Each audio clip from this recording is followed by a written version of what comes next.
പേര് ബ്ലെസ്ലിൻ ബിജോയ്. ഞാൻ saint Savio English medium സ്കൂളിലെ 9ാം ക്ലാസ് വിദ്യാർത്ഥിനിയാണ്. കൊച്ചേട്ടൻ്റെ കത്ത്. ടീച്ചറിനോടടുക്കാം അമ്മയോളം. പ്രിയ ഡീസൽ കൂട്ടുകാരെ, മനസ്സ് നിറയെ മറ്റുള്ളവർക്കായി പകർന്നു നൽകാൻ സ്നേഹം മാത്രം നിറച്ച് യാത്ര തുടങ്ങിയതായിരുന്നു സിസ്റ്റർ ഹേസ്ലെറ്റ് എസ്.ഡി. എന്ന അധ്യാപികയായി വിരമിച്ച സന്യാസിനി. എന്നാൽ ഡ്രൈവർ സ്വിച്ചിട്ട് അടയ്ക്കേണ്ട ബസിന്റെ ഓട്ടോമാറ്റിക് വാതിൽ അടയ്ക്കാതെ വേഗത്തിൽ മുന്നോട്ടു പോയ ബസ്സിൽ നിന്ന് സിസ്റ്റർ റോഡിലേക്ക് തെറിച്ചു വീണ് ഗുരുതര പരിക്കുകളെ അതിജീവിക്കാനാകാതെ നമ്മോട് വിട പറഞ്ഞു.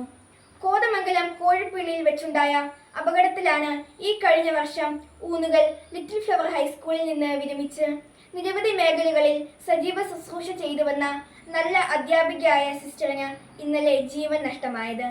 കാഞ്ഞിരപ്പള്ളി സെന്റ് മേരീസ് ഗേൾസ് ഹൈസ്കൂളിലെ അധ്യാപക സമൂഹത്തിന്റെ പ്രസരിപ്പായിരുന്നു ഏവർക്കും പ്രിയങ്കരിയായിരുന്ന സ്വപ്ന രാജേഷ് ടീച്ചർ. 10C ക്ലാസ് ടീച്ചറും സ്റ്റാഫ് സെക്രട്ടറിയും സഹ അധ്യാപകരുടെയും വിദ്യാർത്ഥികളുടെയും മാനേജ്മെന്റിന്റെയും അഭിമാനവും ആഹ്ലാദവുമായിരുന്ന സ്വപ്ന ടീച്ചർ ഇന്നലെ നന്നായി പഠിപ്പിച്ച് എല്ലാവരെയും സന്തോഷിപ്പിച്ച് വീട്ടിലേക്ക് പോയതാണ്. പതിവ് പോലെ ഇന്ന് രാവിലെ സ്കൂളിലെത്താമെന്ന പ്രതീക്ഷയിലാണ് പ്രിയ ടീച്ചർ പോയത്.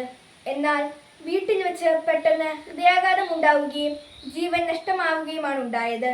പ്രിയ കൂട്ടുകാരെ, 2 ഗുരുശ്രേഷ്ഠർ അപ്രതീക്ഷിതമായി വിദ്യാർത്ഥി ലോകത്തോട് യാത്ര പറഞ്ഞു. ഹേസ്ലെറ്റ് സിസ്റ്ററിന്റെയും സ്വപ്ന ടീച്ചറിന്റെയും വിദ്യാർത്ഥികൾ മൃതദേഹ പേടകങ്ങൾക്കരികിലൂടെ വിങ്ങിക്കഴിഞ്ഞ് നീങ്ങുന്നത് കണ്ടു. വിദ്യാഭ്യാസ കാലത്തിന്റെ ഏറ്റവും വലിയ സൗഭാഗ്യം എന്താണ്? ഫുൾ A+ വാങ്ങുന്നതോ കലാതിലകമോ പ്രതിഭയോ ആകുന്നത് ആണോ?